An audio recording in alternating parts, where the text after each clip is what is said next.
Bueno, me tengo que presentar. Creo que mi mejor presentación sería decir que soy un apasionado por la astronomía. De hecho, empecé como aficionado hace ya más de 30 años y hoy día soy investigador de CONICET en el Instituto Argentino de Radioastronomía.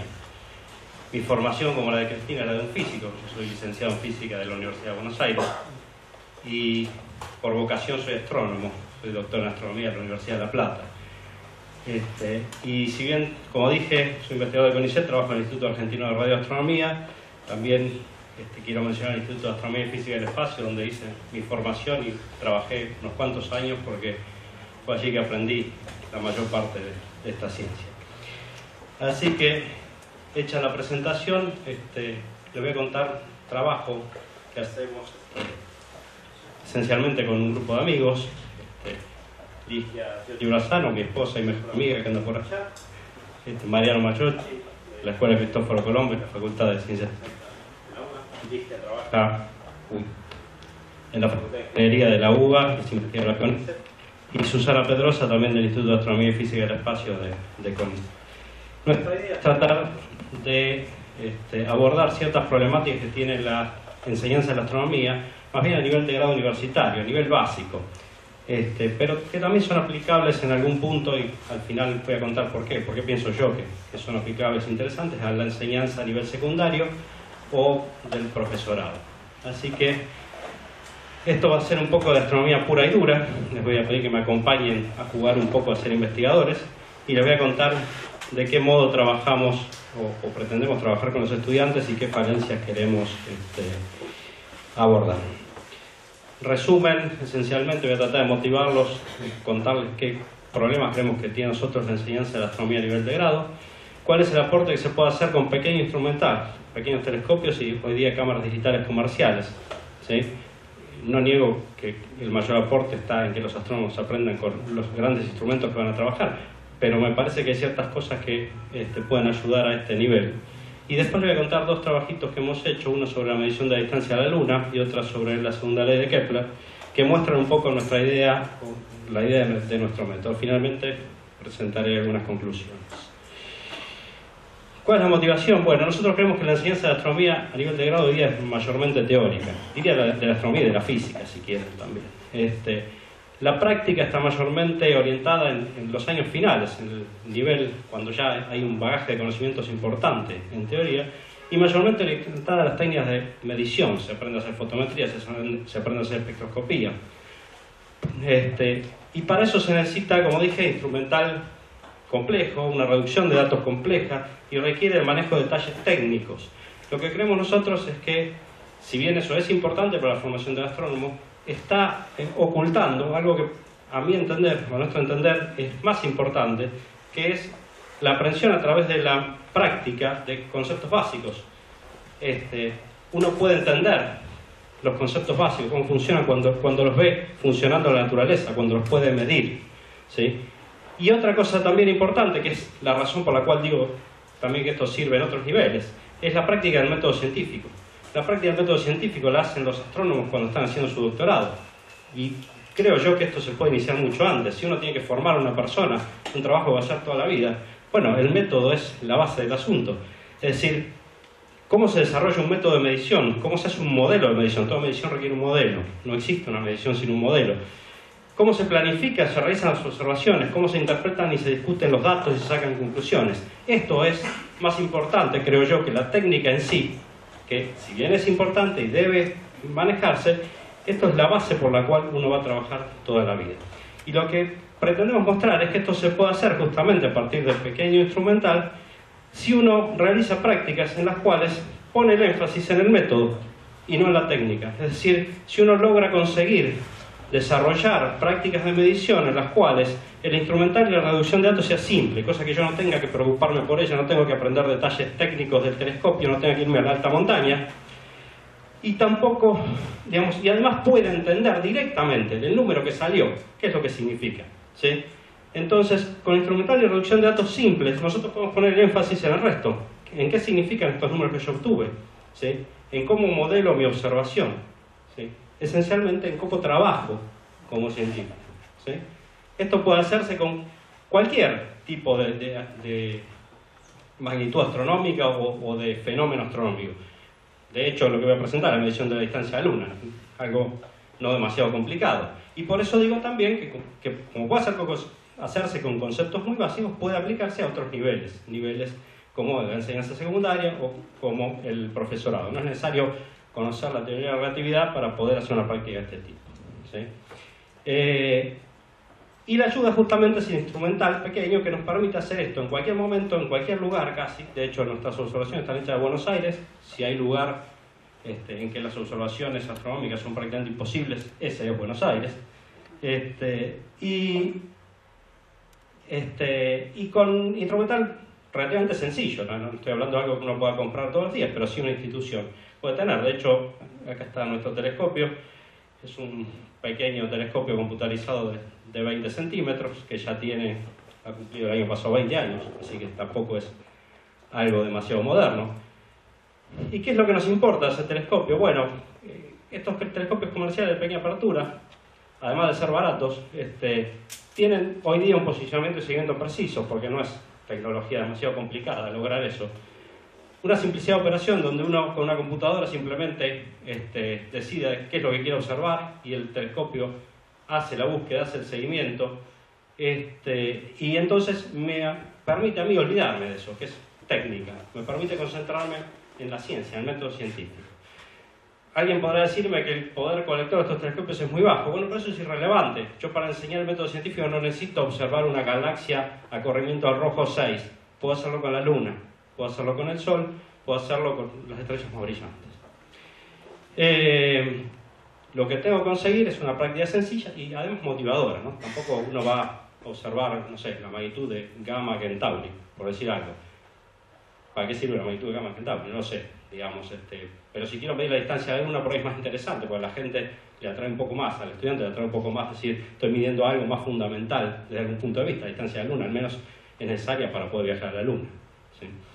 Bien, esto respecto a los telescopios, pero el paso crítico fue el avance de las cámaras digitales para poder hacer esto. ¿Por qué razón? Bueno, hace ya, diría yo, 20 años que disponemos de cámaras digitales en astronomía. Las primeras fueron CCD, que ya han contado bastantes, Charge Coupled Devices astronómicas. ¿Cómo funcionan estas cámaras? Simplemente cuenta con un chip de silicio. El silicio tiene sus electrones en un nivel de energía bajo que se llama la banda de valencia, y cada vez que incide un fotón, la energía se utiliza para promover al electrón a un nivel más alto, que se llama la banda de conducción, en donde uno lo puede atrapar con una estructura eléctrica similar a un capacitor. Eso hace cada píxel de nuestro chip, y lo que hace es que yo tenga arriba tantos electrones como fotones incidieron. Entonces puedo leer la cantidad de electrones, sé cuántos fotones incidieron, cuál es la intensidad de luz. Bastante sencillo. ¿Y por qué es importante esto? Bueno, porque esto le da a estas cámaras unas características excelentes. En primer lugar, la linealidad. El número de fotones o la señal que yo obtengo es proporcional el número de electrones o la señal que yo obtengo es proporcional al número de fotones que viene, la intensidad de la fuente. La sensibilidad cuántica de este tipo de chips está arriba del 50%, o sea que capto más de la mitad de los fotones que me llegan, y por eso puedo hacer observaciones relativamente rápidas. Tienen muy alto rango dinámico. Yo puedo juntar hasta 100.000 electrones en un píxel con un ruido de apenas 5 electrones, o sea que tengo un rango de 20.000 entre la menor medida y la más grande. O sea, puedo tener muchos detalles en las imágenes. Muy bajo ruido, como dije, apenas unos 5 electrones. Si yo conté 100.000 fotones, 100.000 electrones, más o menos 5, la verdad me importa poco. Y sobre todo una alta resolución espacial, que llegan hasta el orden de los megapíxeles. O sea, tengo 1000 píxeles por 1000 píxeles del orden de 10 micrones de tamaño cada uno, lo cual me permite obtener detalle espacial de los objetos que estoy observando. Sin embargo, estas cámaras son complejas. En primer lugar, requieren enfriamiento para tener bajo ruido, ¿sí? Las profesionales se enfrían con nitrógeno líquido a 109 grados bajo cero. Estas tienen cooler Peltier que bajan 40 grados respecto a la temperatura ambiente, lo cual es suficiente, pero requiere cierto equipamiento, digamos. De lo que ven acá, el chip es esto y está metido acá al medio, y todo lo demás es prácticamente enfriamiento y disipación de calor. La reducción de datos también tiene ciertas complejidades porque hay ciertos efectos instrumentales. Por ejemplo, en la lectura se le suma a los datos un pedestal para evitar que el ruido, las fluctuaciones hacia abajo del ruido den valores nulos que destruyan la estadística. Existe la corriente de oscuridad, usualmente llamada dark, que son electrones que suben a la banda de conducción simplemente por la agitación térmica del material, por eso se enfría, pero si ustedes lo dejan horas, de todos modos hay electrones que saltan. Y eso se nota más en las largas exposiciones. Y después lo que llaman los flat frame, que son las diferencias de sensibilidad entre los distintos píxeles que hay que compensar si es que uno quiere realmente una medida del objeto y no del objeto multiplicado por la sensibilidad de la cámara. Para colmo, si ustedes quieren hacer fotometría en distintas bandas o imágenes en color, necesitan filtros externos, es decir, la imagen en sí es blanco y negro, como dijo Carlos hace un rato. Finalmente son objetos caros. Recuerdo que el IAFE compramos una hace años para una de las estaciones del Leoncito de 4.000 por 4.000 píxeles, que era lo último y salió como $10.000, una cosa de locos. 2 veces o 3 veces más que el telescopio mismo. Pero la imagen que obtienen con esto es excelente. El problema es que lleva tiempo largo reducir los datos. Pero hoy día existen CCDs en las cámaras digitales comerciales. Muchas, pero no todas de las cámaras que ustedes ven en el mercado usan chips CCD, mismo principio, mismas características buenas, linealidad, sensibilidad. El rango dinámico es levemente menor, porque tiene un poco más de ruido. El ruido es un poco mayor, aunque aún es bajo, y la resolución espacial sigue siendo del orden de los megapíxeles, ¿sí? Con lo cual está muy bien. Yo reemplazaría la CCD astronómica, y de hecho lo hemos hecho, por cámaras digitales que llaman Digital Single Lens Reflex, cámaras con objetivos desmontables que uno pueda comprar un telescopio. Está muy bien, son más simples, no necesitan enfriamiento, ¿sí? La tecnología ha logrado evadir esta parte, por eso es que el ruido es un poco mayor, pero todavía manejable. La reducción de datos, si uno la quiere hacer completa, es exactamente igual, porque la corriente de oscuridad y la sensibilidad siguen existiendo, aunque estas cámaras no agregan un pedestal, lo cual les resta uno de los pasos. Y otra cosa interesante es que tiene un sistema de filtro llamado sistema de Bayer, en donde en realidad cada píxel son 4, ¿sí? Los 4 píxeles se le ponen filtros azul, rojo y 2 verdes, que más o menos emulan la sensibilidad del ojo, y cada píxel que ustedes ven en la imagen tomada por estas cámaras en realidad sale de estos 4 píxeles, con lo cual ya viene en colores, o si ustedes pueden tomar la imagen cruda, viene ya, digamos, rojo, verde y azul por separado, o sea, en 3 filtros por separado. Bien. Esto es una gran ventaja. Y ustedes dirán, bueno, pero esto es algo más o menos, digamos, como la respuesta es la que tiene el ojo. Bueno, hasta que se encuentra, por ejemplo, que en Advances in Space Research a alguien se le ocurrió calcular la transformación entre este sistema fotométrico y el sistema estándar que usan los astrónomos, o que usamos los astrónomos.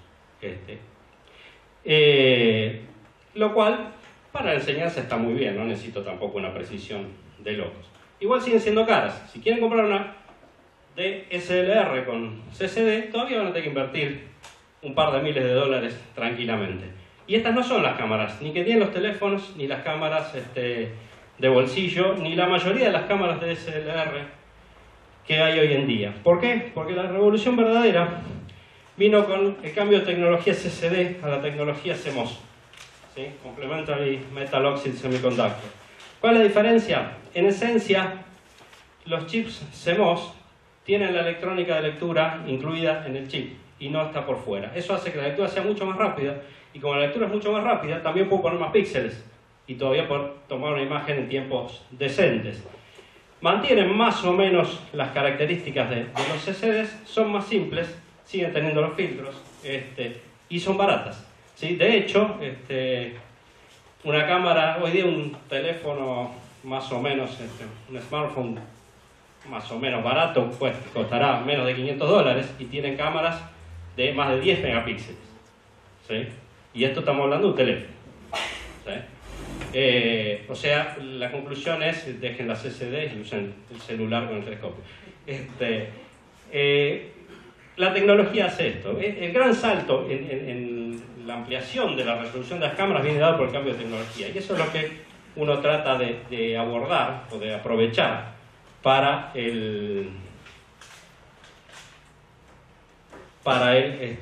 la enseñanza. Como muestra, basta un botón. Esta es una imagen tomada por nosotros desde Buenos Aires, como dije, disculparán que no son las mejores imágenes astronómicas, pero también quiero mostrar que en Buenos Aires se pueden hacer estas cosas. Fíjense, esto está tomada con una DSLR con CCD, la Canon EOS Digital Rebel, con un telescopio de 200 milímetros f6 y con apenas 30 segundos de exposición, ¿sí? Lo cual me evita tener que pensar en la corriente de oscuridad. Verán que tampoco nos preocupamos demasiado por sacarle los efectos de sensibilidad. Por ahí hay alguna mota de polvo que se ve, o mejor dicho, la imagen de difracción de una mota de polvo anda por ahí, pero la imagen es excelente. Por ahí yo la considero excelente porque cuando yo empecé en los 80 conseguir algo de esto era prácticamente una locura. Bien, al menos sirve a los propósitos de la enseñanza. Va a la nebulosa Orión, mismo tiempo de exposición, mismo lugar de observación, misma cámara. Como ven, se ven muchísimos detalles. Estas son dos cámaras CCD de DSLR, pero a mí lo que más me sorprendió fue esta imagen que está tomada con una Nikon Coolpix 9100, que es una cámara de bolsillo, autofocus, auto todo, uno no puede tocar nada, no puede sacarle la lente. El diámetro del objetivo es apenas 13 milímetros, pero trabaja el mismo eje, por eso las imágenes son comparables. Estos son 6 imágenes de un segundo superpuestas, y ahí lo tienen. Digamos, para mí esto es una muestra clara de lo que la tecnología moderna puede hacer en cuanto a imágenes digitales. O sea, simplemente con un trípode de una cámara de bolsillo puedo sacar la nebulosa de Orión en 6 segundos. ¿Sí?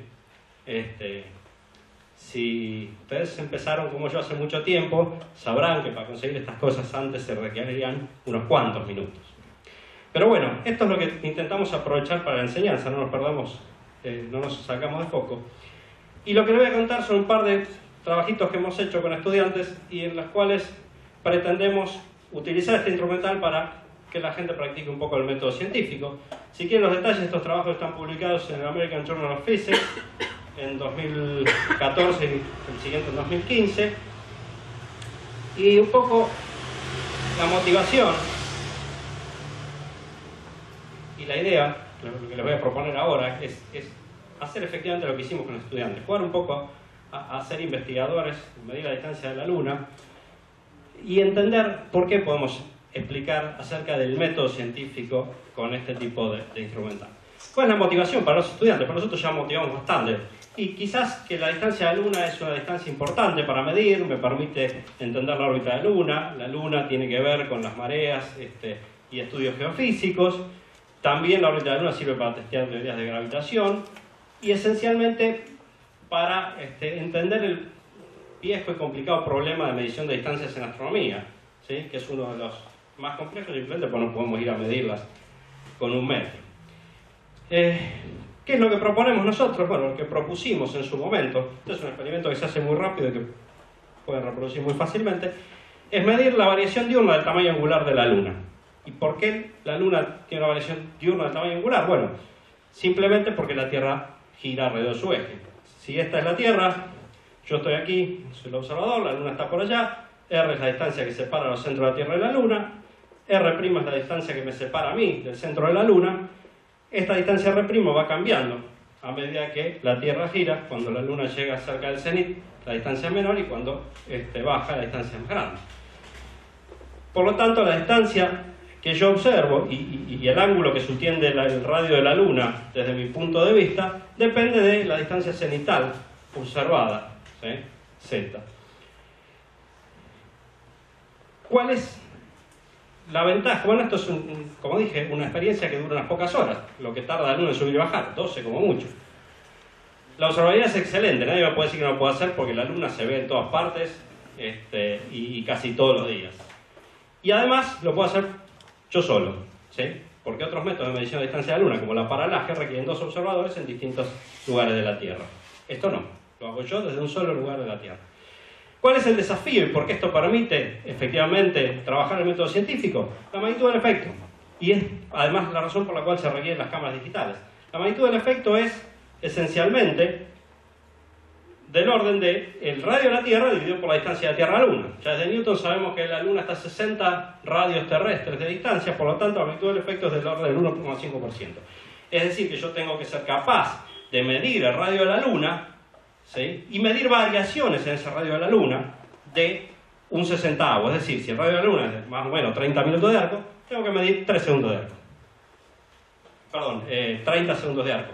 Pero, como además yo quiero ver la variación de eso, no quiero ver el efecto máximo y el mínimo, necesito al menos un orden de magnitud más de precisión. Y por eso quiero medir una precisión de 3 segundos de arco. Pues yo no quiero ver arriba y abajo y ver la diferencia, que son del orden de 30 segundos de arco. Quiero ver cómo va cambiando a medida que la distancia cenital va cambiando también, ¿sí? Y este es el objetivo, y esto nos permite trabajar el método científico porque nos obliga a pensar en el experimento. ¿Cómo hago yo para medir con esa precisión, que no es trivial? Menos en astronomía, ya lo dijo Cristina ayer, que las barras de error son enormes.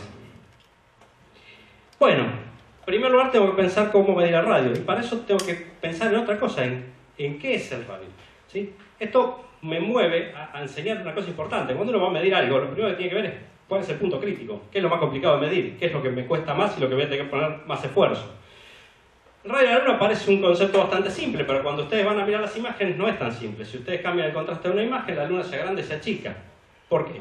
Porque en realidad, si miran un perfil de intensidad, la intensidad de la luna en función de la distancia al centro, van a ver que no cae de golpe abruptamente. Es bastante abrupto, pero no una cosa completamente abrupta. Por lo tanto, si ustedes cortan la intensidad que ven acá, ven una luna más chica, si cortan acá abajo, ven una luna más grande. O sea que necesito sentarme a definir qué es el radio de la luna desde el punto de vista operacional. O sea, cómo mido el radio de la luna. Todo el mundo sabe qué es el radio de la luna desde el punto de vista teórico. ¿Cómo mido el radio de la luna desde el punto de vista operacional? Bueno, eso ya es una tarea interesante para que discutan los estudiantes.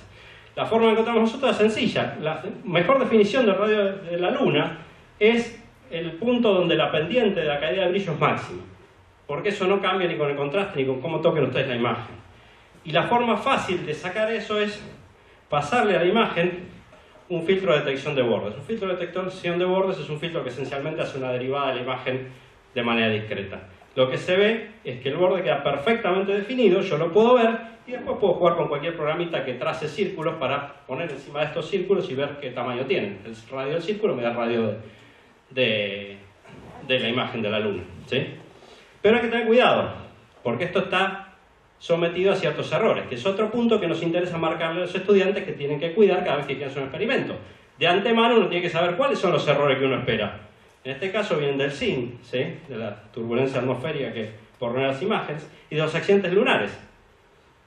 Nosotros supusimos que la luna es una esfera, pero el disco de la luna es circular, sin embargo hay accidentes, montañas, cráteres que visto contra el borde hacen que eso no sea exacto. Y después hay errores sistemáticos, en realidad hay cierto achatamiento en la luna, si miren muy abajo la refracción atmosférica les va a achatar la imagen también, con lo cual el hecho de pensar que esto es un círculo ya empieza a perder validez.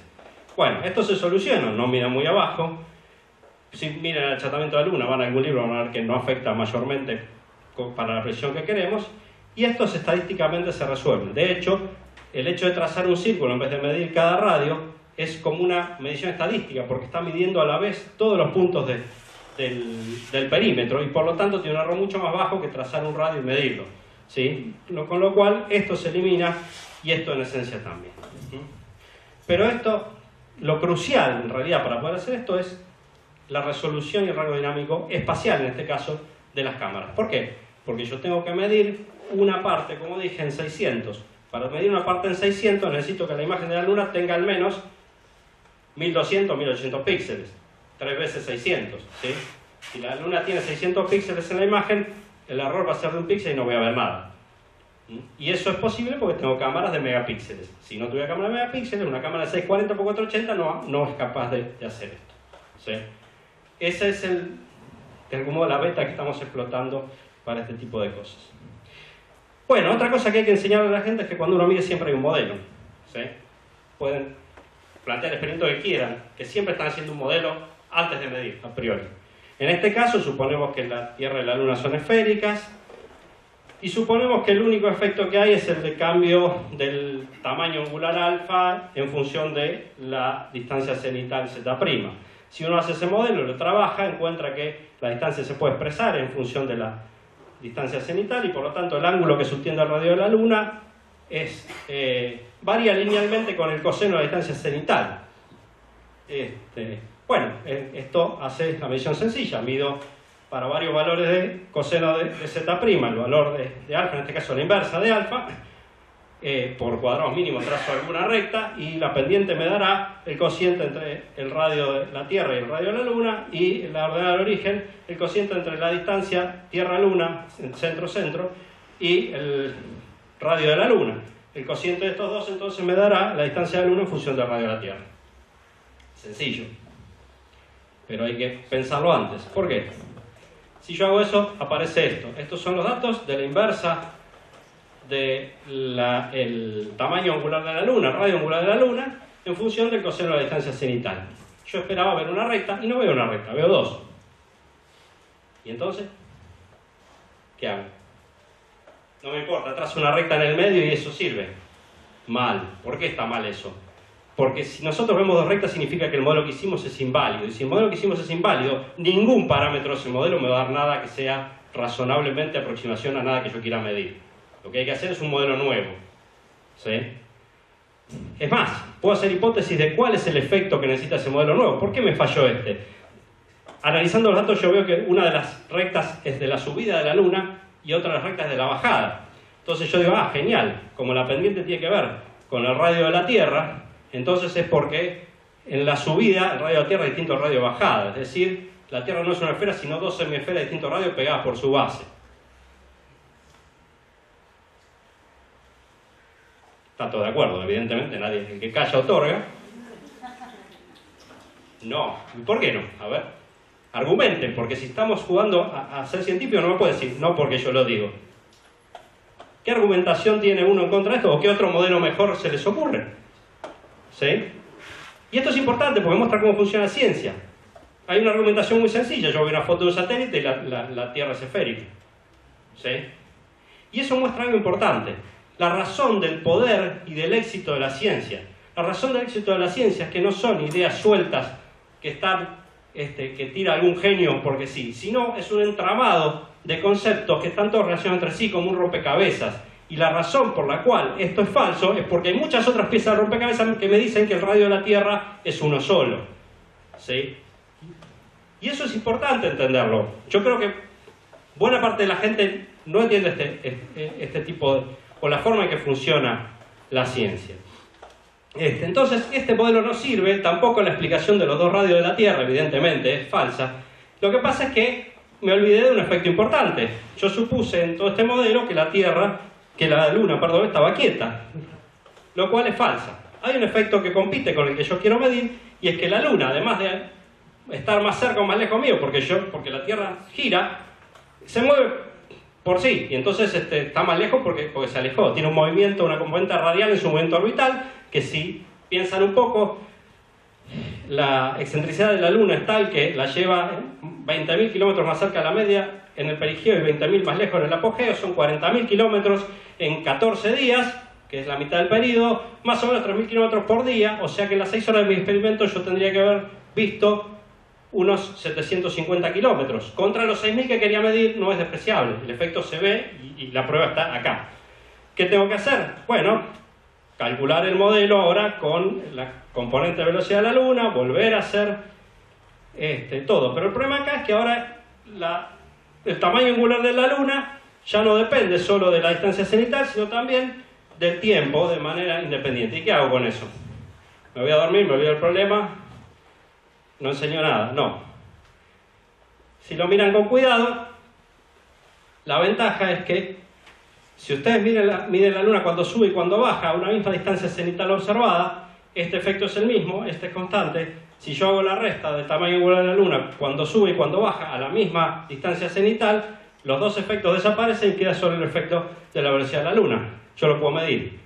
Y eso es importante saberlo antes, porque significa que yo tengo que cambiar mi método de observación. Tengo que medir pares de observaciones a una misma distancia cenital. No puedo medir cuando yo quiero, porque si no, no descuento este efecto y no saco nada. Por eso digo, hay que saberlo de antemano. Cuando hago eso y hago la diferencia entre el tamaño de la Luna angular, la subida y la bajada, para una misma distancia cenital, obtengo efectivamente una recta que me muestra la relación lineal que hay con el tiempo, según esta ecuación. Puedo medir la velocidad radial de la Luna, de Chapa, en ese día. Y cuando descuento el efecto de la velocidad radial de la Luna, ¿sí?, a los ángulos observados, es decir, los reduzco todo a la posición que estuvo la Luna al principio de la observación, por decir algo, me queda una hermosa recta que muestra que efectivamente el tamaño angular de la Luna varía linealmente con el coseno de la distancia cenital. Puedo hacer los ajustes que quiero, discutir qué significa y obtener finalmente la distancia de la Luna, que es lo menos importante. Lo importante es que todo esto tuve que entender cómo funciona el método científico y pude practicarlo. Tuve que entender que hay que modelar la observación, tuve que entender que hay que ver cuáles son los puntos críticos, tuve que entender que hay que analizar las incertezas y los errores estadísticos, sistemáticos, lo que fuera. Y todo esto se puede hacer con una experiencia tan simple como la medición de la Luna. Y por eso yo digo, esto debería enseñarse en los primeros cursos básicos de las carreras universitarias. No importa la Luna, no importa la distancia, lo que importa es que los chicos practiquen el método científico y que no vengan a pedirme un doctorado sin saber cómo analizar o cómo realizar una observación, ¿sí? Que mayormente se aprende en esa instancia. A ver si tengo tiempo. No están los chairs, supongo que sí. Sí, gracias. Les cuento rápidamente otro caso. Este me parece más interesante porque ustedes saben, la segunda ley de Kepler es la expresión de la conservación del momento angular de las órbitas planetarias y depende además de la naturaleza radial de la fuerza de gravedad. La fuerza de gravedad es una fuerza central, por eso el momento angular se conserva. Y estas son dos cosas muy básicas de la física, ¿sí? El principio de conservación del momento angular por un lado y la naturaleza radial de una de las fuerzas fundamentales de la física. Y yo puedo ponerlas en el laboratorio para que los chicos vean cómo funcionan directamente. ¿Quién hizo una práctica sobre la ley de Kepler del momento angular? Levanten la mano. Una, bueno, genial. Yo nunca había visto una antes de ponerme a investigar este tema. ¿Por qué? Porque en general la conservación del momento angular es tridimensional, es un problema. Así que nosotros elegimos plantear una medición que demostrara la segunda ley de Kepler en la órbita de la Tierra. ¿Por qué? Porque somos piolas, porque si vamos a la órbita de Marte nos requieren años de observaciones y además hay que ver el hecho del movimiento relativo entre la Tierra y Marte. En cambio en la Tierra nosotros estamos directamente orbitando alrededor del centro de fuerza, que es el centro de masa del sistema solar, el Sol si prefieren, y entonces es más fácil de medir. Tengo el Sol, la Tierra en su órbita. A medida que la Tierra avanza en su órbita va describiendo un arco que subtiende cierto ángulo. La variación de ese ángulo por unidad de tiempo es la velocidad angular y lo que me dice la segunda ley de Kepler es que esta velocidad angular es mayor cuando la distancia de la Tierra al Sol es menor, ¿sí? En esencia, que el producto de la velocidad angular al cuadrado por la distancia al Sol es constante. Y nuevamente, bueno, esta es más difícil, lleva varios meses hacer esto, pero hay poco tiempo de observación, con un par de medidas en 2 días seguidos por mes alcanza. La observabilidad sigue siendo excelente, salvo las nubes, el Sol se ve desde casi todo el planeta, casi todo el año. Nuevamente, el desafío es la magnitud del efecto. La excentricidad de órbita de la Tierra es 1,7%, así que el efecto que ustedes ven es el doble, 3,4%. La precisión que requiere es 10 veces mayor para poder medir la variación a lo largo de toda la órbita. Y en la velocidad, la magnitud es del orden del 7%, simplemente porque si se conserva el momento angular, esto tiene que ser el doble de esta. La precisión nuevamente es debajo del 1%, lo cual es bastante difícil de medir. Y el efecto competitivo más complicado que tenemos es la rotación terrestre. Acá encima queremos medir un efecto que está superpuesto a otro que es 366 veces mayor. La razón entre el año siderio y el día siderio, ¿sí? Es decir, el movimiento que yo veo angular del Sol mayormente es producto de la rotación de la Tierra. Y una 366ª parte de eso es el movimiento pequeño que tiene que ver con el movimiento orbital de la Tierra. Y yo quiero sacar ese pedacito. Y ahí es donde está la dificultad y lo interesante para la práctica astronómica. Bueno, cuentas más, cuentas menos. Esto es lo que dije antes.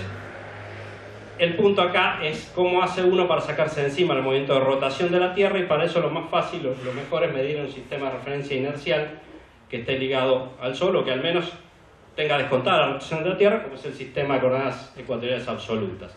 Es decir, lo que yo tengo que hacer es medir en 2 días consecutivos la declinación y la ascensión recta del Sol, calcular la variación de un día al otro, y el cociente de la variación me da los movimientos propios del Sol, que combinados me dan la velocidad angular. Parece fácil. Pero acá hay problemas de distinta índole. ¿Cómo hago esto? Bueno, sabemos que si esperamos al tránsito del Sol, momento de culminación, la declinación del Sol es igual a la latitud del lugar más o menos la distancia cenital del tránsito, donde más o menos depende de qué lado del cenit estén. Y esto es simplemente el tiempo siderio expresado de manera más física que astronómica. La diferencia entre la ascensión recta del Sol y de cualquier estrella o del equinoccio vernal es igual a la velocidad angular de rotación de la Tierra por la diferencia de tiempos de tránsito del Sol y la estrella, módulo 2pi, porque estos tiempos están medidos de continuo, ¿no? Desde cada mediodía, ¿sí?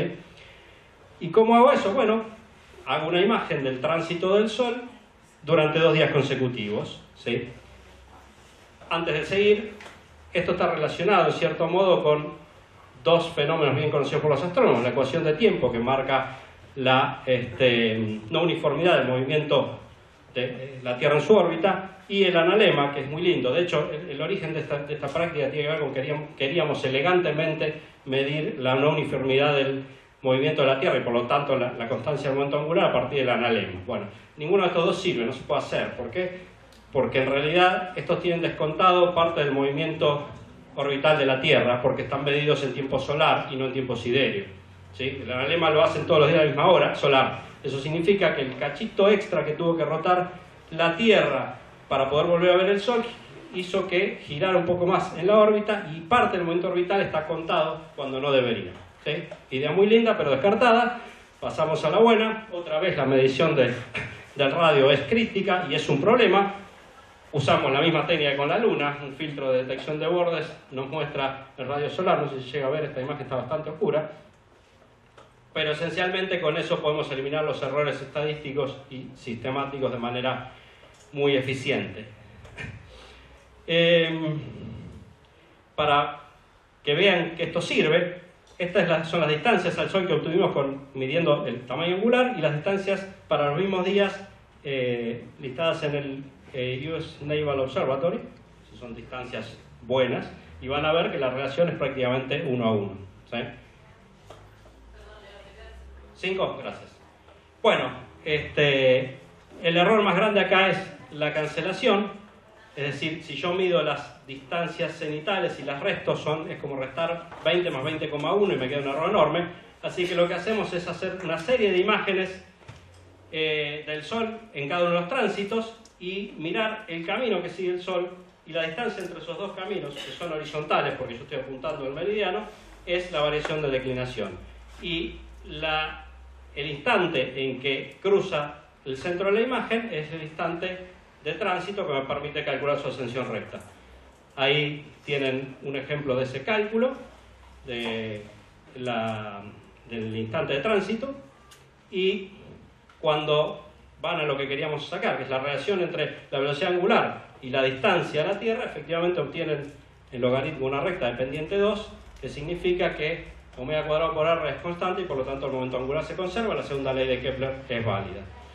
De Chapa pueden medir el momento angular, ven que es constante. Inclusive si midieron las coordenadas del Sol, las 3 componentes del momento angular son todas constantes, lo cual muestra un concepto que es bastante importante y que se deja de lado a veces, y es que el momento angular es una cantidad vectorial. Por lo tanto cada componente cartesiana se conserva por separado. Y de Chapa, si quieren, pueden hasta medir la oblicuidad de la eclíptica, que no es otra cosa que el cociente entre la componente Z y la componente X. Sí, fui para atrás. Bien. Conclusiones. Y acá quiero usar una parte quizás más allá de los 5 minutos, que me parece importante. ¿Qué hicimos? Simplemente propusimos experimentos para materias iniciales de grados en donde la astronomía y la física son muy básicas, por eso son también aplicables a otros niveles. Donde el instrumental es simple y bajo costo, donde el foco está en el método, en el modelado, la preparación y la ejecución de las observaciones. Eso es lo que queremos que aprendan los estudiantes, en la interpretación de resultados y en la derivación de conclusiones. Usamos objetos como la observabilidad para no meternos en complicaciones extra, y lo mismo con la reducción y análisis de datos. Y esto fue posible gracias justamente a los telescopios pequeños y sobre todo a las cámaras digitales, que nos dan una resolución espacial tan grande que podemos medir efectos muy pequeños. Perspectivas futuras. Bueno, ahora ya que fuimos capaces de medir cosas del orden segundo de arco, queremos ver si podemos obtener en el aula evidencia de la relatividad general. como, bueno, del mismo modo que Eddington. En algún eclipse medir las posiciones de las estrellas y ya que tenemos la resolución para hacerlo, compararlas con las posiciones fuera del eclipse. Por ahí para el próximo workshop, para el eclipse del 19, celebrando el centenario de la observación, podamos presentar esto. Y después tenemos otras ideas sobre mediciones ya más fotométricas y espectrales, pero el punto básico es siempre el mismo, enseñar el método científico. La última cosa que sí quería discutir quizás un poco más en detalle, esto en realidad lo hemos trasladado a la enseñanza secundaria, no lo estoy diciendo solamente como un deseo. En el Observatorio del Colegio Nacional de Buenos Aires, en el Observatorio de la Escuela Cristóforo Colombo, que creamos desde cero nosotros mismos, porque creemos que la enseñanza secundaria debería haber astronomía, sobre todo por estas tres razones. Para motivar futuros científicos, sí, obviamente, nadie elige lo que no conoce. Si yo hubiera tenido geología en el secundario, por ahí hoy estaría en Comodoro Rivadavia y no acá explorando petróleo. Porque la astronomía, además, quizás es la mejor de las ciencias naturales para enganchar a alguien, porque tiene belleza además de conceptos. Porque además la gente tiene que saber en dónde se está metiendo. ¿Cuántas veces les ha pasado de que viene alguien y les dice, yo quería hacer astronomía, pero no sabía que tenía tanta matemática? Bueno, ese es el punto. Además, y esto me parece más importante aún, esto les permite a los jóvenes desarrollar herramientas y habilidades para resolver problemas. Saquen la luna, saquen el sol, saquen a Kepler, piensen en el método, en el hecho de poder atacar racionalmente un problema, de tener análisis de rigor crítico para hacer un análisis de las hipótesis y los resultados de ese problema y de tener criterios para tomar decisiones. Eso es lo que enseña el método. Y eso se puede aplicar no solo a la astronomía, se puede aplicar a problemas cotidianos. Por consiguiente, me parece importantísimo que esto esté en enseñanza media. ¿Sí? Como analogía, de hecho, si nosotros tuviéramos educación vial en la enseñanza media, no tendríamos todos los accidentes que vemos todos los días y que tenemos que lamentar. Y finalmente, y esto en función de la crisis que tuvimos en CONICET a fin del año pasado, necesitamos formar ciudadanos educados respecto a la ciencia. La gente no sabe cómo se hace la ciencia. La gente cree que la ciencia es algo que se le ocurre, como dijo Santiago ayer, de casualidad, de golpe a alguien y bueno, escribe la teoría de la relatividad en un par de días y lo publica, y no es así. La ciencia avanza por pequeños pasitos, modelando o agregando piezas a ese rompecabezas del que hablaba antes, en el cual las piezas están todas relacionadas con todas. Y eso hace valuable, valioso, el trabajo que hacemos todos como hormigas todos los días. Los científicos de CONICET no hay ningún premio Nobel. Bueno, los hubo, pero no hay ningún descubrimiento grande. No, hemos aportado un montón de pequeñas piecitas y después alguien puso la frutilla del postre. Alguna vez nos tocará a nosotros también. Pero es valioso hacer el aporte pequeño, no solo el gran descubrimiento. Y finalmente, y con esto termino, está el tema de no entender cómo beneficia la ciencia a la sociedad. Y voy a dar dos ejemplos breves. Hace un tiempo me preguntaron por qué usan la plata en tantos satélites y no en darle de comer a la gente que tiene hambre en Tucumán. Y porque cuando vos pones satélites puedes estudiar la humedad de los suelos, puedes estudiar la erosión y puedes hacer más eficiente la cosecha de trigo y darle de comer a la gente. ¿Sí? La forma de darle de comer a la gente no es siempre poner la planta a cultivar, sino entender cómo cultivar mejor. Ese es un ejemplo. Y el otro ejemplo que quería dar, que Beatriz, está por allá, es el ejemplo de uno de los proyectos en que estamos embarcados ahora, CUBIC. ¿Sí? CUBIC es un proyecto en el cual estamos esencialmente porque Argentina tiene una comunidad importante y que tiene visibilidad en la ciencia. El proyecto se trata de medir las ciertas componentes de la polarización del fondo cósmico de radiación de microondas que tienen que ver con la etapa anterior a la producción de ese fondo, es decir, con las ondas gravitatorias que se produjeron durante la época inflacionaria. Ustedes dirán, ¿en qué me ayuda eso? Y bueno, saber siempre es bueno, pero no da de comer a la gente. Pero para hacer esa medición, la idea es que siempre una medición científica nueva requiere un orden de magnitud de mejora, porque el detalle o el efecto que yo quiero medir es muy pequeño y muy difícil. Entonces, para poder hacer esa medición tengo que mejorar la tecnología. Tengo que crear detectores de microondas que no existían, tengo que crear comunicaciones que no existían, porque esos detectores, además de ser más sensibles, me dan un volumen de datos 10 veces más grande que el que yo conocía, que no pasa por las fibras ópticas de hoy sin tener que esperar un montón de tiempo. ¿Sí? ¿Y qué es lo importante? ¿Venir a sentarnos acá y decir CUBIC está en la Argentina? No. Lo importante es decir, además de que CUBIC está en la Argentina, esos sensores se desarrollan en Argentina.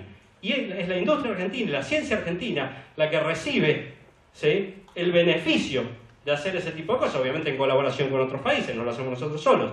Pero lo importante pasa, más allá del resultado científico, por toda la tecnología que hay que desarrollar, que después se devendrá en beneficios directos a la sociedad. Tendrán mejores comunicaciones, mejor internet, mejores celulares, la electrónica se desarrolla, la ciencia informática se desarrolla para tratar esos volúmenes de datos y después eso se puede aplicar al, no sé, el home banking si quieren, para que puedan manejar sus finanzas de manera más sencilla. Ese es el verdadero legado que tiene para la sociedad, si quieren, involucrarse en este tipo de proyectos. Y por eso es que es importante hacer ciencia básica. No importa si sabemos lo que va a dar o lo que no va a dar, importa hacerlo, importa el camino, no importa tanto el fin, pero por supuesto, si además medimos la inflación, vamos a estar rechochos, ¿no, Beatriz?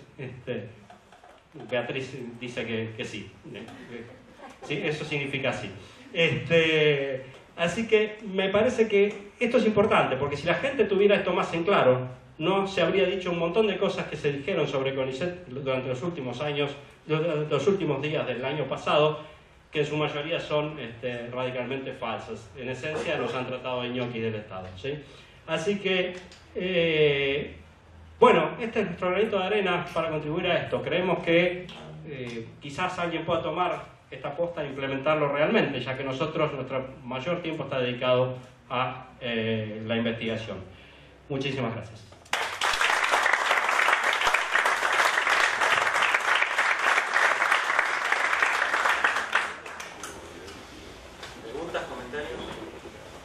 Una pregunta. El avance del pensamiento mágico que se dio en las últimas décadas no es justamente producto de un cierto divorcio entre lo que vos propugnás y la educación, o un deterioro en la educación acerca del método científico?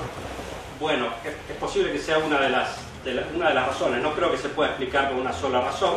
Puede ser una de las más importantes.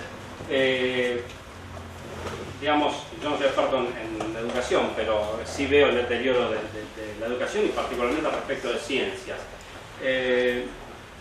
Me parece que efectivamente hay una componente de ese estilo. De hecho, recuerdo, yo no lo vi, pero me han contado que hasta los años 60 astronomía era una materia obligatoria en el secundario, y hoy día ya no lo es. Pero sí veo, por ejemplo, comparo los libros de enseñanza de mis hijos con los que tenía yo mismo y veo como efectivamente ha crecido el rigor, se ha aumentado la laxitud de absolutamente todo es fácil, todo hay que hacerlo fácil, todo se aprueba muy fácil y de esa manera no aprendemos nada.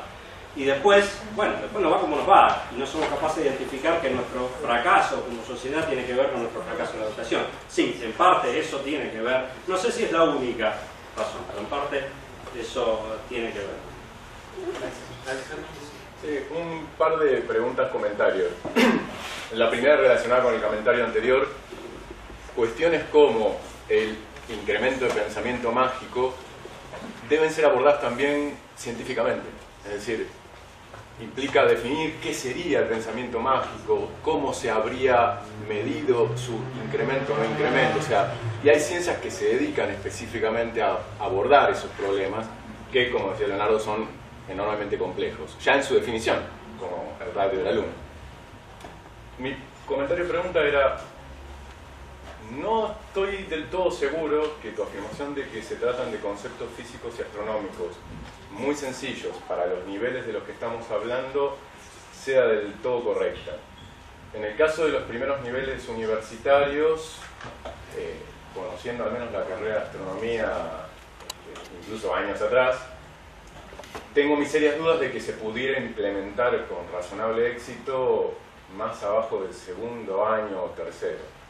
En el secundario, sinceramente, soy profesor en el secundario y en profesorado de formación docente, salvo para grupos muy específicos de personas muy concretamente interesadas y en instituciones particulares, lo veo complejo, digamos, de implementar. Pero de todos modos, todas estas son preguntas teóricas que para mí se contestan si nos pudieras contar un poco sobre la implementación didáctica, o sea, concretamente cómo lo llevan adelante, los tiempos. A ver, de movida empiezo por la salvedad que hice en la pregunta anterior. Nosotros no somos expertos de educación y está bueno ustedes que sí trabajan este tipo de cosas planteen este tipo de inconvenientes. Lo que nosotros hemos hecho mayormente ha sido trabajar en dos ámbitos que de algún modo son particulares. El primero fue el Observatorio del Colegio Nacional de Buenos Aires, que ya de por sí tiene un cierto nivel del cual, cuando yo recuerdo en el segundo o tercer año hacía prácticas de física y con conceptos básicos pero rigurosos, ¿sí? Con lo cual la primera experiencia fue ahí y funcionó. No ha sido con estos experimentos que son, esto que te digo ha sido con experimentos similares. Hace 20 años, también es cierto que hace 20 años el nivel era otro. Y fue exitoso, pero fue hecho en un grupo de gente que tenía interés en hacer astronomía específicamente, eso también es cierto, ¿sí? Igual, comparándolo con los mismos, con lo que hacían, los trabajos prácticos hacían en física, en el mismo grupo tipo de gente no hay mayor diferencia, salvo el hecho de que es más engorroso tener que subir y observar el cielo directamente, ¿sí? Mientras que en el laboratorio de física uno va y está todo preparado a la hora que uno quiere. Yo, mayormente, digamos, mirando ambas prácticas, de física y la astronomía que habíamos creado, son cosas más o menos que manejan los mismos conceptos y que me parecían factibles. La segunda experiencia es en la Escuela Cristóforo Colombo, donde en realidad hicimos el Observatorio Cero. Llevamos la propuesta porque nos parecía que era importante recuperar la astronomía en la escuela media. Fue un lugar que nos abrió las puertas. Bueno, construyeron un observatorio, así que no hay mucho más que decir. Y ahí trabajamos también con gente interesada. ¿Por qué? Porque al no estar en la currícula esto, solo podemos hacerlo de ese modo. De modo que, de algún modo, parte de la respuesta te la debo. No puedo trabajar con cursos estándar porque no está establecido así. Sí te digo que a partir del año pasado en el Colegio Nacional de Buenos Aires volvieron a recuperar la currícula astronómica, ¿sí? Con lo cual es oficial.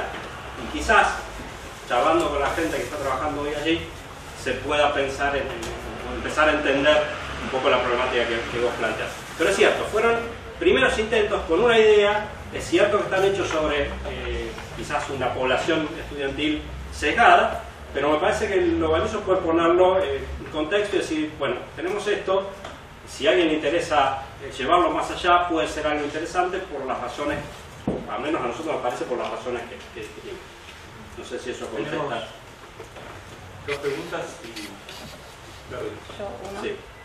Ah. No te vi. Tres. No, está bien, no sé si había alguien antes. ¿Había alguien antes? No importa. Claudio, no, dale. No, lo mismo solamente un comentario. Sí. Estoy muy de acuerdo con lo que dice Alejandro, es la misma experiencia que tengo. No obstante, me ha parecido excelente la propuesta. De hecho, yo he tomado nota de las dos publicaciones porque me interesa también a mí profundizar un poco en el tema. Pero no es sencillo. Yo también estoy en la parte de profesorado para chicos de secundario y es complicada cierto tipo de actividad. De hecho, pero bueno, quiero decir, me ha interesado mucho, he tomado nota de esto porque lo quiero ver un poquito más para ver si de alguna manera se puede implementar. Bueno. Pero es complicado el nivel. Lo entiendo, y más hoy día, concedo que esto es así. Dos cosas. Una, bueno, estamos a disposición si en algún momento querés hablar o discutir alguna cosa. Y la otra cosa es que de todos modos mi visión es, bueno, hay que dar el primer paso, si no lo hacemos seguro no va a salir. Por ahí las dificultades que plantean ustedes sean tan grandes que no podemos hacerlo de aquí a 20 años, no lo sé, pero si no empezamos seguro no vamos a llegar. Sí, yo soy alguien que ha empezado. Me gustó tu forma de trabajar con el error. Gracias. Soy una de las que trabajo así y a los chicos les interesa el desafío. Mi duda sería si esa experiencia que hiciste es la primera con la medición de la luna, con un registro donde los chicos tengan la posibilidad de trabajarlo, pensando en la frustración del estudiante sobre todo, ¿no? Si no llegan a corroborar, o sea, darse cuenta, todos nos preguntaste, se dieron cuenta y bueno, por ahí el tiempo, tu exposición, es verdad, no nos diste posibilidad de decirnos. Sí. Y en el marco de una clase, ¿no? Que los chicos no se den cuenta, yo como profesora, si les doy la posibilidad del registro, del seguimiento de la luna, con la medición, con todo esto de las cámaras, ellos pudieran darse cuenta, revirtiendo esa frustración. No sé si me entendés lo que quiero plantear. Si ellos tuvieran posibilidad más allá de lo que nosotros le podemos ofrecer como herramienta. Entiendo. Sí, a ver, yo la pregunta la hice en realidad para mostrar o despabilarnos a nosotros que hay más cosas de las que uno piensa a priori. Lo que yo espero de una clase en ese caso sería que el docente tenga esto pensado de antemano y no que lo plantee directamente a los alumnos, pero sí que pueda abordar la problemática, o sea, que él lo entienda. No pretendo que los alumnos directamente vayan, salvo quizás un caso muy sesgado, vayan directamente, vean los gráficos y digan, no, acá lo que pasa es que falta la velocidad de la luna. Me parece que eso requiere de un manejo y sobre todo una práctica en el uso del método mucho más grande. Pero justamente es lo que yo creo que el docente podría hacer de algún modo y que muestre, que sea capaz de mostrar cómo estas cosas son necesarias. Sí, parte del juego se puede jugar y parte del juego te lo tienen que explicar las primeras veces, no queda duda. Claro, te digo, pero por ahí lo he trabajado con el ñomo y ellos se dan cuenta, pero siguiendo yo una medición lleva tiempo. O sea, si mi currículum el director me pide a mí que yo en 6 meses lo haga, le voy a tener que extender si alguno de mis grupos no se da cuenta. Yo digo si eso se puede dentro del año. Sí, o sea. yo creo que se puede. De hecho, lo hemos hecho con la gente que ha hecho Ferrolombo. Pero más allá de que se pueda o no se pueda, uno también puede cortar. Tampoco es necesario explicar todo de una. Uno puede tomar los datos. De hecho, nuestros datos están disponibles, creo que en alguna computadora están todavía. Si alguien los quiere, están a disposición para que los analicen y de última la parte experimental, de observacional, que es la más difícil, que es la que depende del tiempo. Me queda muy claro que tampoco se puede sacar a los chicos afuera continuamente, que hay problemas burocráticos, legales y todo lo demás, me queda clarísimo. Podemos aportar los datos y pueden trabajar sobre la parte de comprender los datos y de entender los modelos, eso también se puede hacer, o de entender los errores y cómo se ven. No se trata de hacer todo de una. Nosotros tenemos que hacer de una para poder publicarlo, digamos, de algún modo, y contarlo. Pero me parece importante que uno pueda tomar pasitos, pues nuevamente lo que dije antes, uno empieza por el primer paso y después se ve. El objetivo es que esto llegue a la escuela, pues yo creo que en la escuela media es donde se forma la gente, se forman los ciudadanos y se forman los futuros científicos, y ahí es donde necesitamos mejorar la educación. No sé si vos habías comprado, lo del profesorado también me parece interesante llevarlo. Sí. Ahora yo quiero hacer un comentario con 2 o 3 partes. Yo sí me dedico a educación. O sea, lo primero es que, insisto, todos los intentos que uno haga son positivos y valiosos, en particular el que vos acabas de mostrar. Pero el workshop es para eso, para discutir cosas que tienen que ver con qué concepción de educación tenemos. Entonces, lo primero que hay que preguntarse es cuando uno entra a un aula de secundaria en particular, ¿qué nos motiva a entrar al aula de secundaria? En ese sentido, nos motiva a quienes en particular hacemos astronomía, pero está lleno de biólogos y lleno de ingenieros en las escuelas secundarias, queremos ir para formar, para que sea un semillero tipo una acción evangelizadora para futuros científicos, o para que la comunidad tenga una cosmovisión, como decimos ayer, actual para el mundo en el que vivimos hoy. Esa es una. La otra es que, más allá del valor de tu experiencia, el Cristóforo Colombo y el Nacional de Buenos Aires no son normales. No son colegios normales. Son urbanos, de alto nivel, casi privados, en el sentido de que el Nacional de Buenos Aires es la elite, y tienen una disposición tecnológica que en el resto de las escuelas del país no existe.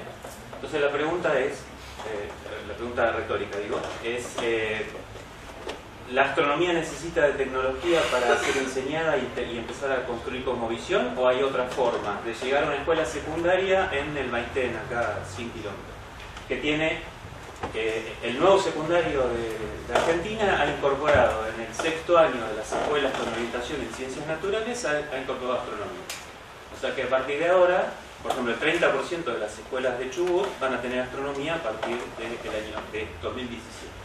¿Qué astronomía van a tener? Bueno, hay un sesgo en quien hizo el diseño curricular, pero los que seamos profesores de esas materias vamos a poder pelear el sesgo que tiene. Entonces, lo que es importante me parece es qué concepción de astronomía hay detrás, qué concepción de ciencia hay detrás, qué concepción de educación hay detrás, cuando uno va a presentar una experiencia y entra a un aula de secundaria. Y en ese marco me preocupa también, eso ya salió ayer el tema, es cuando vos hablas de método científico, hay una concepción epistemológica detrás. Y eso también es preocupante obviamente para mí, que puedo pensar, después habría que discutirlo, pero me parece que el constructo método científico como cosa monolítica hace rato que se dice de otra manera, o por lo menos no es un concepto a enseñar, en el sentido de que los mismos científicos ya no usan más el método científico de hace 100 años, que aprendimos todos nosotros en la facultad. Nos enseñaban de esa manera, pero hoy, con una concepción epistemológica moderna, ya no se habla más de método científico, no hay una única forma de proceder, y eso a los chicos de secundaria, si uno quiere llegar para que ellos sean los transformadores de la ciencia futuro, tiene que haber cierta maleabilidad en las concepciones, porque si no después nos quejamos de que CONICET funciona de una manera, que tiene la cabeza cuadrada, que las instituciones piensan de una sola manera. Bueno, nosotros vamos a transformar esa forma de pensar, quizás no seamos nosotros, quizás sean los nuevos que formemos con una concepción distinta. Entonces me parece que esas preguntas, antes de entrar al aula, antes de hacer una experiencia de educación, no en el observatorio astronómico, ahí es otra historia, a pesar que no vendría mal un toquecito de humanidad y de epistemología. Pero en la escuela secundaria en particular y en la divulgación científica en general, esas preguntas hay que tenerlas muy en claro. ¿Qué epistemología estoy transmitiendo? ¿Qué concepción de sociedad estoy transmitiendo? ¿Y qué concepción de astronomía estoy transmitiendo? Sí, de acuerdo. Yo esa parte se la dejo a los expertos. Yo lo que trato de poner es de algún modo una herramienta a disposición. Brevemente. Pero no hace falta ser experto, porque si vos vas a un aula, el experto sos vos que entra al aula. De acuerdo. Pero eso es algo, digamos, que no estoy haciendo en este momento.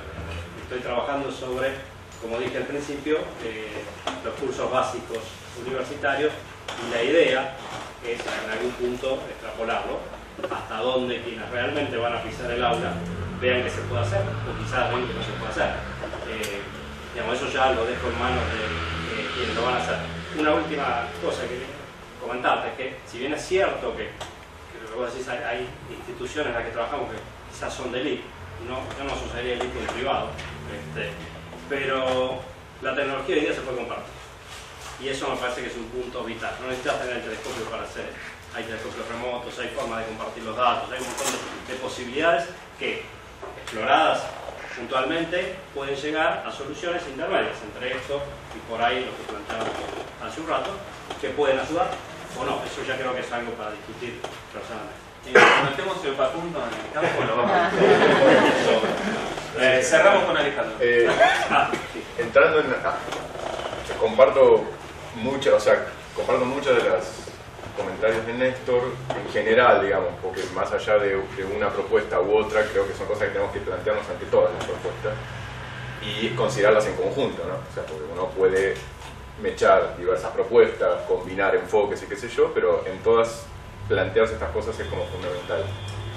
Siguiendo el hilo de tu propuesta, por ejemplo, a mí una cosa que incluso en la concepción que la propuesta tiene de qué sería el método científico, un poco me hace ruido y encadenado con lo que comentaba ella, es el tema que justamente el planteamiento del modelo y la discusión de los detalles del modelo en la implementación didáctica parecen correr por cuenta del docente, donde es justamente eso lo que el estudiante debería aprender, para lo cual necesita un modelo relativamente más simple, que pueda manipularlo con más soltura, que le exija una atracción hacia arriba, pero que se mantenga dentro de una zona que le permita comprender la idea misma del modelo, tal como está planteada en esta concepción, cómo se relaciona con datos empíricos, qué es un dato empírico en este contexto, cuáles son las consecuencias del error, más allá de la implementación del cálculo del error. O sea, qué significa para la medida, por ejemplo, cómo a veces puede imposibilitar decidir entre modelos. Y a mí me da la sensación que justamente es algo que, por el grado de complejidad, que en algún sentido puede parecerte no mucho, pero creo que incluso para los primeros cursos de universidad es bastante, se puede dificultar.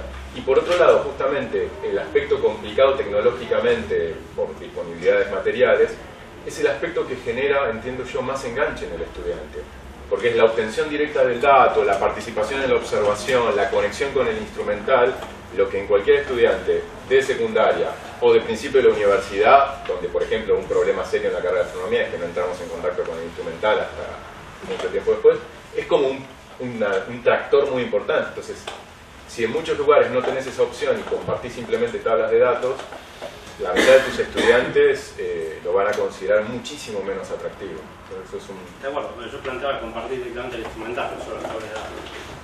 Sí, más complejo. Eso hoy día se puede hacer con observatorios remotos, mismo los telescopios que tienen el IAF en San Juan, están conectados. Hay opciones. Pero sí, de acuerdo, gracias. Podemos ir. Y muchas gracias a los organizadores por